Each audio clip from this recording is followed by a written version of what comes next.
10 000 km les séparent, mais cette classe de Taïwan a quand même fait le choix de venir jusqu'à l'Hermenot. Une demi-journée d'échange avec ses élèves de CM1 à CM2 autour de la chanson Frère Jacques, interprétée dans les deux langues. Okay. Vous allez devoir répéter, alors écoutez bien.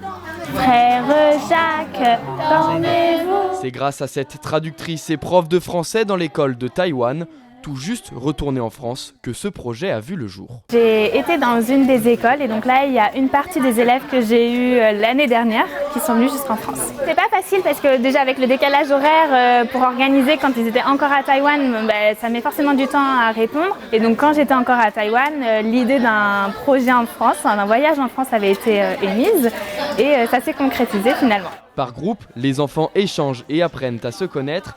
Et malgré la barrière de la langue, des liens forts se sont créés. C'est une chance en or, oui, parce que c'est pas souvent que ça arrive. Mais ce qui est dommage, c'est qu'on va pas dans leur pays, c'est dommage quand même. Ça aurait été bien.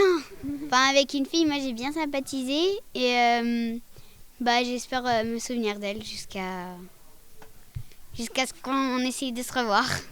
En voyage scolaire pendant une semaine pour découvrir la culture française, cette classe de Taïwan a fait un détour spécialement pour voir leurs correspondants. Seulement un appel vidéo avait été fait il y a un an. Le directeur de l'école de Taipei ne cache pas sa joie quant à son arrivée dans ce pays qui le fascinait tant. Pour nous, les Taïwanais, la France est vraiment un pays spécial.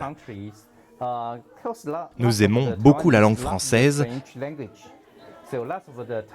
Et c'est pourquoi beaucoup de Taïwanais veulent apprendre la langue. Dans notre école, ça fait d'ailleurs 6 ans que nous avons créé une classe de français. Et avant de partir, cadeaux, signatures d'autographes et photos souvenirs, de quoi marquer les esprits des enfants qui n'oublieront jamais cette rencontre.